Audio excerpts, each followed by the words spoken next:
This is Dave Lee. Welcome to the MOEAP Snapshot for week 13. Lucky, lucky 13.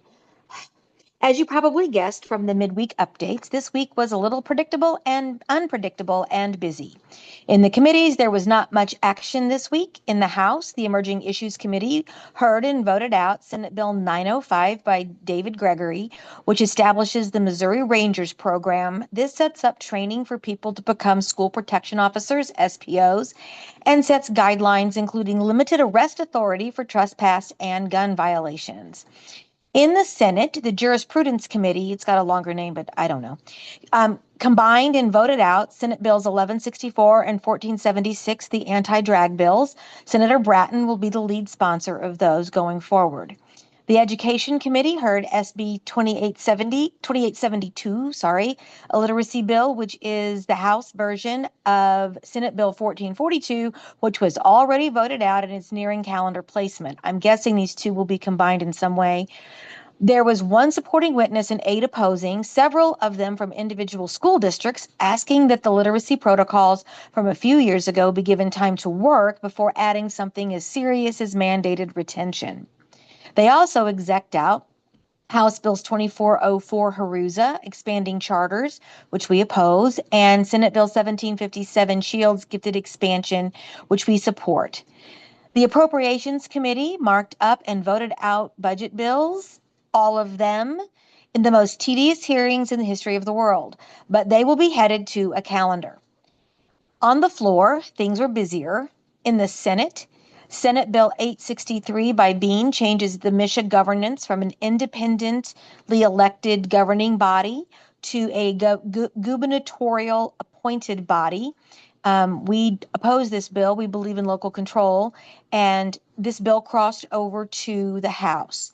Senate Bill 1085, Nicola's terrible forced outing and social transition ban bill, was briefly debated and laid over. We expected the debate, but it got laid over pretty quickly, but it still can come back up at any time. HJR 173 is Davidson's income tax elimination ballot issue.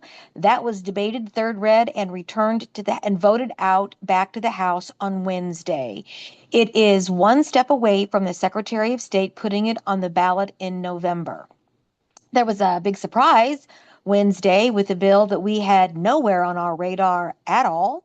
House Bill 1866 by Representative Lane Roberts is a peace officer requirements bill. That's why it wasn't on our radar. It was amended by, drumroll please, Senator Bratton to allow any school employee to become a school protection officer, not just teachers and administrators, which is the current law, any employee, and to allow them to carry not only concealed firearms, but non-lethal options as well. It was third read, returned to the House, and awaits a final vote before going to the governor. The House perfected House Bill 2536, Lobbinger's bill, making multi-use public restroom and changing facilities single gender according to birth. This bill is confusing. It could preclude moms from going into sons' dorm rooms to help them move in. It's expensive by compelling facilities to change, according to them, just signage, but we all know that's not the way it's going to be.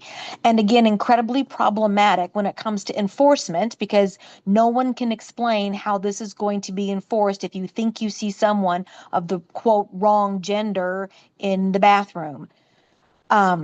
But it was perfected none the same. With Representative Brant Vanderman declaring loudly how proud he will be to vote it out. There is an active call to action this week. We sent it out Wednesday, 4:15, almost as soon as it was perfected, to contact your rep before the vote, likely next week, and it will include it in next week's update as well. Looking ahead to week 14, the committees are winding down. The House has just one hearing that we know of so far. Corrections and Public Institutions will hear on Monday Senator Bean's 863, the MSHA governance bill, and the Senate hasn't posted yet. On the chamber floors, we can expect the House will third read 2536, the bathroom bill, and send it to the Senate. And the Senate will likely focus on the budget, but could debate Senate Bill 1085, forced outing, 1442, literacy retention, 1164, anti-drag bills, and House Bill 2710 deals A to F accountability issue bill. That's a lot. Thank you so much for your engagement and patience as we wade knee-deep into the most unpredictable weeks of the session. Hold on and have a good week.